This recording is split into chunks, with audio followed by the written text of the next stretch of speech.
are, UFC Abu Dhabi. Time to give the official picks. If you watched the early picks video, I switched up a few picks, okay? A little dive deep into the film, dive deep into the stats.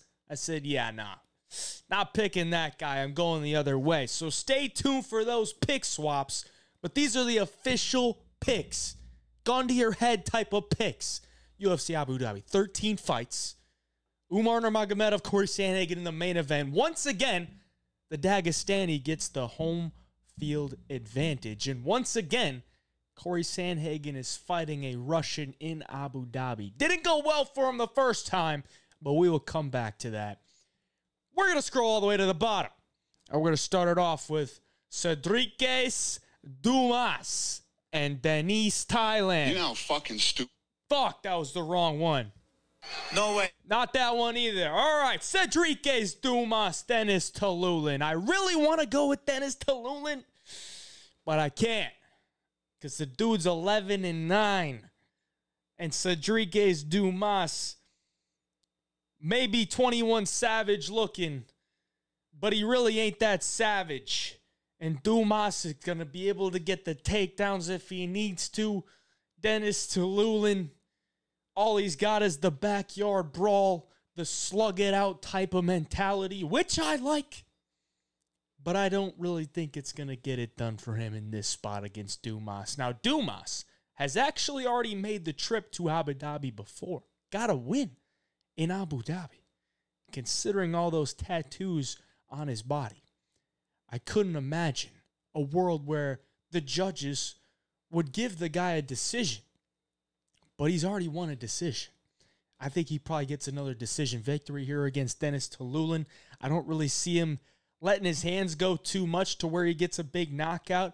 I think this dude really kind of fights conservative now that he's in the UFC. He was a knockout guy before he got to the UFC. And he hasn't been really knocking anybody out. Maybe just trying to get his 2 checks and go home. Long flight back to Pensacola. Get those checks and go back. But I will be taking Cedriques Dumas for the pick. Up next, we got Jai Herbert, Rolando Bedoya. Now, this one is going to be where I switch up. Initially, I was taking Jai Herbert. But then, it slipped my mind. Rolando Bedoya is moving down to 155. Now, this guy at 170 looked like the Pillsbury Doughboy. Okay, soft as hell. And then he decides to move down to 155. He's showing a little bit of abs. A little bit. And we're seeing these things. It's like, oh, major body transformation from Rolando Bedoya. I think he just started running a little bit. Okay, maybe stopped eating so much carbs. Because he's not really jacked up. But he shredded off a little bit of weight. I mean, he's going to have to. He's moving down 15 pounds. The real reason I'm taking Bedoya here is I think he's durable. I think he's got a lot of output on the feet. I don't think Jai Herbert's the best grappler. I think he might be a little bit more technical of a striker, but I want the guy from Peru. I love these dudes from Peru, okay, because they're super tough, and they just go for it, man. They could make mistakes, but they just go for it. And I know he trains in Brazil, trains how to shoot the box, so he's not living in Peru, but he's Peruvian, okay? He got that Peruvian toughness, and I like that in a guy. He's going to throw a lot of output on the feet. I think he can maybe even get some takedowns of his own. I expect his jiu-jitsu to be pretty good if he's from shoot the box. We haven't really seen it in the UFC. He's never been taken down. He's never had a takedown. So I don't know what his ground game exactly looks like. The regional scene, it looks okay.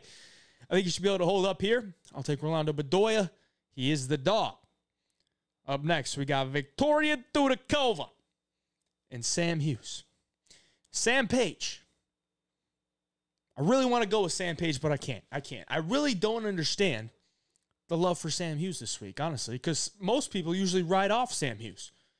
And mainly because she's like a plus 200, plus 300 underdog, which I guess, yeah, you could write her off. But considering she's been a plus 200, plus 300 underdog, now she's what, plus 145 or lower? I'm like, I guess the books are kind of respected in here. I mean, I think Dudakova should be able to win this fight. I mean, Sam Hughes has great pressure. She's got okay wrestling, okay striking, good output on the feet. She's just okay everywhere. But I think Dudakova is probably a lot more talented. And I think in this spot, considering Dudakova is more talented, the younger fighter. I think she's faster. I think she hits harder. I think her offensive wrestling is pretty good too. I think she wins the fight. So I love me some Sandpage, but I gotta go with Dudakova in this one. She will be the pick. It's women's MMA though. If you're gonna bet on it, this isn't a bet. These are picks. If you're gonna bet on it, probably just take the fight to go the distance. It's women's MMA. That's always a hit. Okay, Dudakova. Up next, we got Guram Kutateladze and Jordan Vucenic. Guram's got to have a good bounce back here, man. If he loses this one, it's not looking good for him. So he's kind of backed up in a corner. And Vucenic, he's got nothing to lose, man. He's making his debut on short notice, up a weight class, basically just to get his foot in the door at the UFC when he's probably should have been in the UFC for quite some time.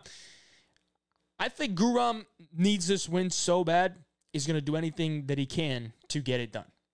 Now, I don't know that I would put money on Guram considering he's a hefty favorite. Not super hefty, but hefty enough. But I will take him for the pick. I think he has the explosiveness on the feet to give Vucenic some troubles and really hurt his timing. Because Vucenic is more of a technical guy, not really going to be explosive on the feet, and Guram's the guy that's going to explode. So I think Guram probably wins the fight early, and then if he doesn't finish Vucenic, which I don't really see happening because Vucenic is pretty durable, pretty tough, then I think he'll start to fade, and maybe Vucenic can probably take over there. But I will go with Guram. I think he's probably the better fighter at this point. I do have my concerns with his durability, with his heart, with his ability to manage a fight. But I will take him for the pick. So give me Guram Kutateladze for a straight-up pick. Next up, we got Shamil Gaziev. Who the fuck is that guy? The Blob. I put out a thing today on Twitter, or on X. It said, do you think this guy could run a mile without stopping? Without breaking his jog? Do you think he could run a mile straight? I don't think he could. But I don't know that means anything in this fight. I mean, Don'Tale Mayes really ain't nothing. Really ain't been shit. He probably ain't ever going to be shit in the UFC.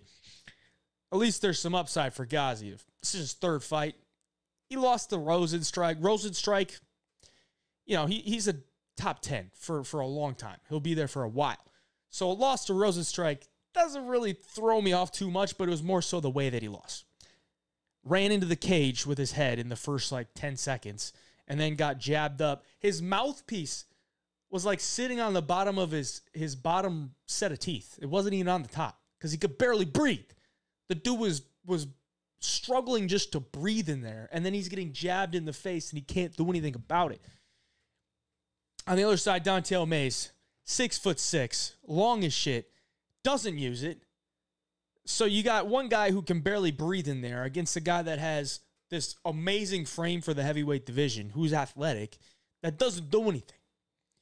What's it going to come down to? I think it's going to come down to Shamil Gaziev leaning his fat weight up against Don'Tale Mayes against the cage and winning the minutes in the fight. I don't really see Gaziev finishing Mayes because he's pretty tough in there. I mean, he's not really a guy that takes a lot of risks. So he's not going to leave himself to getting hit with something big. And I don't think Gaziev's BJJ is really that great, nor is his ability to, float on top and stay into positions because he's fat as shit. But I think Gaziev is probably just going to weigh on him. Probably clinch him up, break away, throw an elbow, throw a knee, but just put his big old blob body on him and win the minutes. And I think he'll get his hand raised. A guy whose name ends in V fighting in Abu Dhabi, I'm going to, defer to that. So give me Shamil Gaziev for a pick. Up the card, we got Muhammad Yahya. Who the fuck is that guy? Against Cowie Fernandes. Wrong button. Cowie Fernandes should be able to win this fight pretty easily, I believe. But we haven't really seen him too much at the UFC level, so that is a little bit of a concern. But from the tape that I've watched, he looks like the much more explosive, much more dangerous striker training out of Nova União, who has a big history for really good strikers and really good grapplers. I think he's probably the better fighter in this spot. He is the favorite. Muhammad Yahya, okay striker. He's tough. On the ground, I think it could be a mismatch on the ground because Yahya has been submitted with a couple things that look a little bit sketchy for a guy that's in the UFC. And I think Fernandes could probably pull something out there. So this fight hits the ground. Look for that to be a spot where Fernandes could lock something up. And then on the feet, watch out for that high kick from Fernandes. Watch out for that right hand down the pipe from Yahya. And most importantly, I think Fernandes is going to get his hand raised in this one. I will take him for a pick. We'll see if Yahya is tough enough to make it to a decision, but I could see Fernandes finding a finish here. So I'll take him for a pick, and we can move on because that one was not hard. Azamat Murzakanov against Alonzo Menifield. I really want to look at Alonzo Menifield as the underdog, considering, he is the underdog. UFC website is absolutely terrible. These should be flipped. Murzakanov's the favorite, mainly because he's an OV fighting in Abu Dhabi. But I think he's the rightful favorite. I think he's the more technical striker in this one. I think he's got a better chin. I think he's got a better feel for how to manage a fight, not run across the cage in the first 5 seconds and get clipped against Carlos Olberg, Alonzo. If he does that, he should just hang him up because I don't know what he was doing there. But in this fight, I think Zoe could probably mix in some wrestling, mix in some pace, and try to tire out Azamat Murzakanov. But when has he ever done that? Not very often. And I think he's probably going to elect to stand and strike with Azamat Murzakanov. And I think Murzakanov's probably the more technical striker and, a lot better kickboxer. And he didn't look great against Jacoby in the third round, but you look at his 2 fights before that, you got third round finishes. So that does clear up the cardio concerns a little bit. And if he's a Russian fighting in Abu Dhabi, maybe he's getting that IV treatment. Maybe. So I will take Murzakanov for a pick. Brings us to the main card. We got Yoel Alvarez and Elvis Brener. And initially, I went with Yoel Alvarez because I think the guy has an amazing frame for a lightweight, 6'3", long as shit, dangerous as shit on the ground. And then he's taking on Elvis Brener, who I believe might be a little bit overrated. But there's one thing you cannot overrate, and that is his toughness, his will to stay in the fight. I think that's going to be big here. I think that's going to be massive. Brener would not quit against Guram. Was beaten up, was knocked down, got back up, bloodied up, cut across his forehead, just kept going forward and got the win. Against Mikdebek Orobai, getting rocked on the feet, getting taken down, getting a pace put on him, getting demolished. Never gave up on himself, kept getting back up from the takedowns, got takedowns on Orobai, made it to the final bell, was swinging till the final bell. If he comes in here with that type of mentality, shows that type of mentality, doesn't give Yoel Alvarez a submission that he can't get out of, that's big. If he gives Yoel Alvarez like a rear naked choke, then it might be wraps. Or maybe a guillotine. Guillotine might be tough to get out as well. But if he can stay safe on the ground, he will wear out Yoel Alvarez with his pace. Because I don't think Yoel really holds a lot of power on his feet. And he's been finding wins based on guys taking him down and submitting him. Or him submitting the guys that took him down. I think Brener can stand and strike with him. I think he can put a pace on him. I think he can outdog Yoel Alvarez. So give me Elvis Brener, the junkyard dog. And if he pulls it off again and has one of those moments like he did against Guram, I'm coming, baby. Give me Elvis Brener, Mackenzie Dern, and Lupi Godinez. Now this one, very tough for me because I hate taking Mackenzie Dern and then she goes out there against Andrade. It looks like she has never hit a bag in her life, never hit the pads in her life, never even thrown a punch in her life. She was throwing the double punch. You know, the double punch where you put both of your arms out there trying to hit something, you swing them like this. That was bad. But it looks like she's back with her striking coach, her old striking coach, Jason Perello. I like that. Mainly, I would assume, mainly because Cheeto, who is also under Jason Perillo, was on this card. but I think that's good for her. And according to her, her daughter was not at her last 2 fights, which she lost, but she will be there this Saturday. Why am I taking Mackenzie Dern? Because I think Mackenzie Dern has serviceable enough striking to beat Lupi Godinez. Why? Because Lupi does have some very technical boxing, and I like it, but she doesn't hold a lot of power, and she's not always the most defensive. And what does Mackenzie Dern do? She throws hard. So she can clip Lupi with her shots, and one massive part about Lupi's game is her wrestling. If she goes through her wrestling in this fight, that would be a mistake. So she's getting one big half of her fight game erased in this fight, in my opinion. And if she goes to it, that's a bad thing to do because Mackenzie Dern's going to out-grapple her. Doesn't matter if you take her down. She could sweep you. She could throw up an armbar. She could put you in trouble very, very quickly.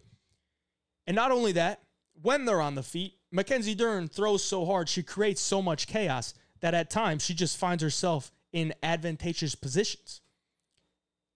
And that's where Lupi don't know what the hell to do. When she's in bad spots, she just stays in them. She doesn't get back to a better spot. She's not there. Fight IQ-wise, she ain't there. And a lot of times it seems like fighters are not there IQ-wise in fights because Mackenzie Dern is so chaotic. Give me Mackenzie Dern because she's going to go out there. She will fight. I don't want to say fight for your dollar, but she will fight to the bitter end. She is tough as shit. She can take the damage, and she's going to go for it. Give me Mackenzie Dern. Okay, she's fought the better competition as well. Tony Ferguson and Michael Chiesa.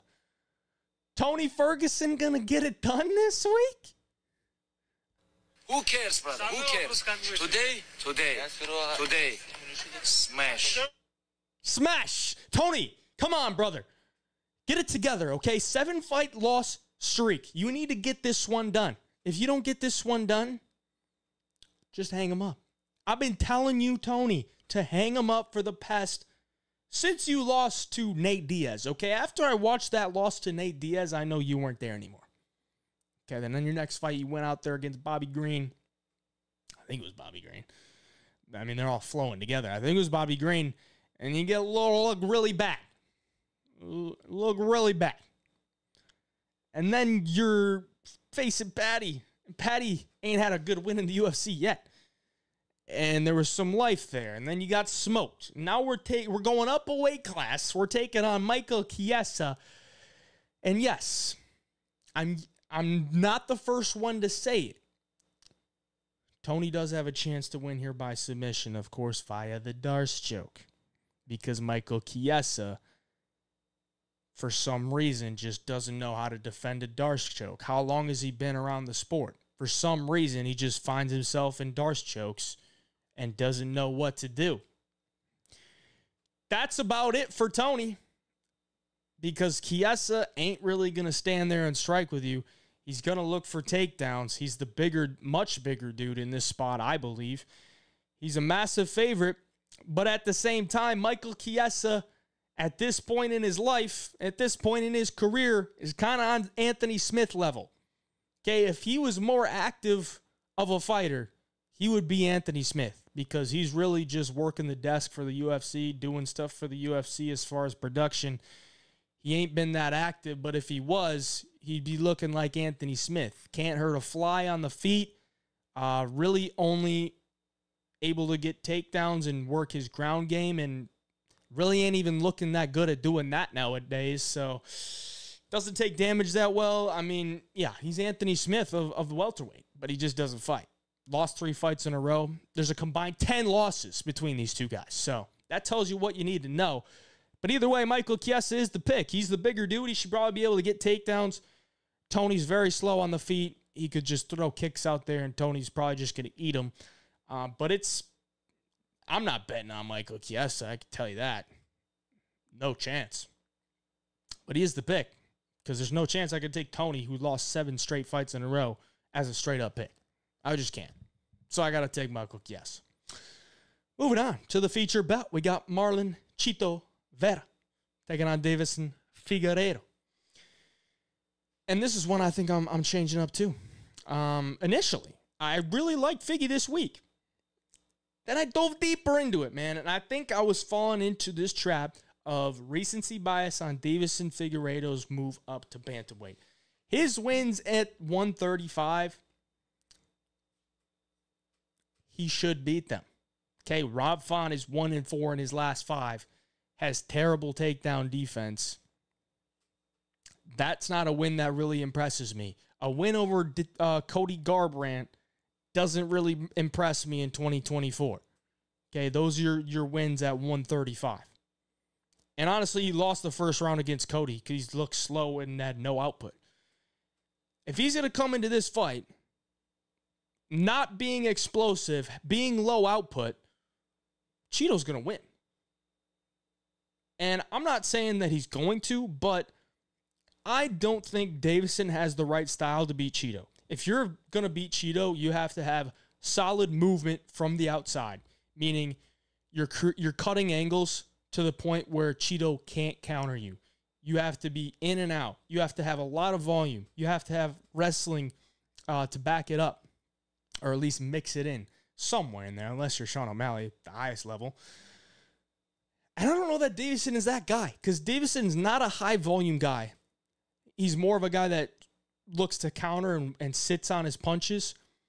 And that ain't going to work against Cheeto, man. I don't think it's going to, because Cheeto has a rock-solid chin.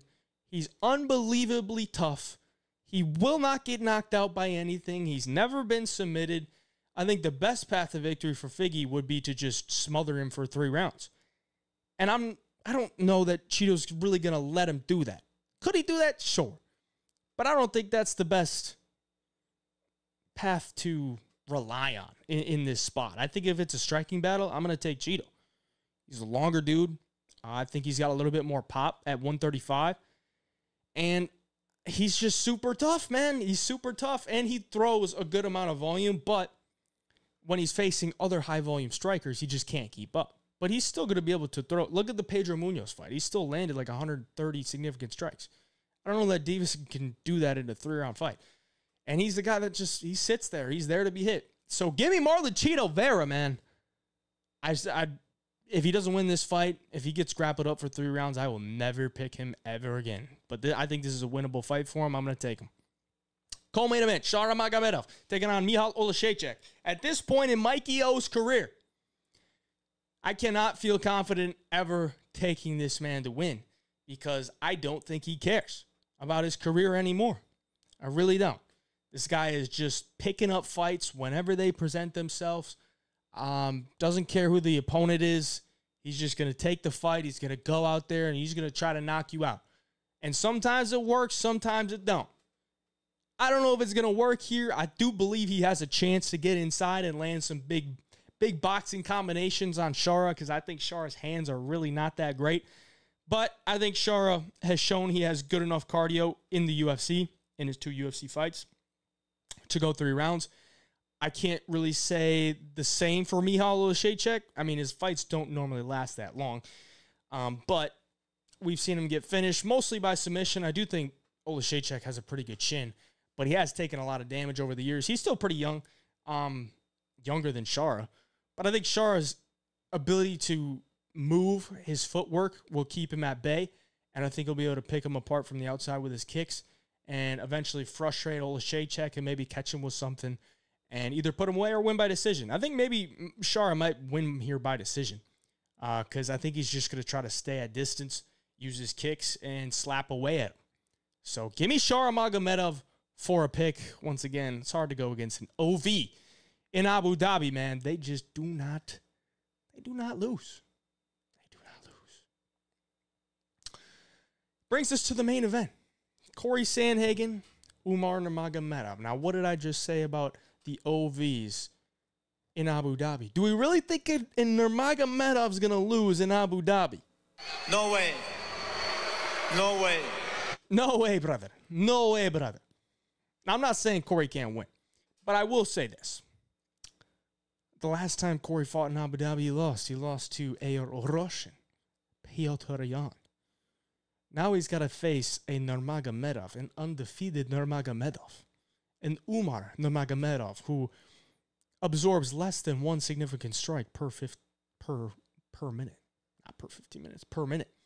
I believe Umar can get takedowns on Corey. I don't think his takedown defense is really that great. Now, Corey is great at setting up angles, and he's great at creating angles, but I don't really think he has much pop in his hands.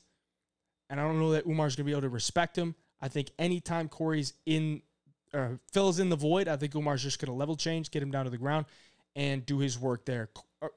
Umar's greatest asset is that he is an amazing kicker. Why? Because you look at Khabib, he wasn't the greatest kicker. He looked very unorthodox, didn't look natural for him to be kicking. Umar, it's supernatural. He can stay to the outside, use his kicks, hide behind his kicks, throw a jab out there every time, and then once you get inside of his kick range, level change. I think that's going to be really tough for Corey to deal with here because he could kickbox with Umar, but he's not going to have this massive success. I'm interested to see how Corey plays it, honestly, because I think it's just Umar's a tough matchup for anybody. But I want to see what Corey comes out with because I don't know what he's got game plan. So he was supposed to fight this guy almost a year ago. Then Umar pulled out, and now here he is in the rematch in enemy territory. It kind of sucks for Corey. But either way, I think he loses this fight. I'm going to take Umar Nurmagomedov for the pick, and I think he probably gets it done by decision. I think he's just going to find his shots, play this safe, not try to go for anything too crazy, and just control the fight. So that's my pick for the main event, Umar Nurmagomedov. Appreciate you for watching. If you enjoyed, hit that like button for me. Subscribe for more content.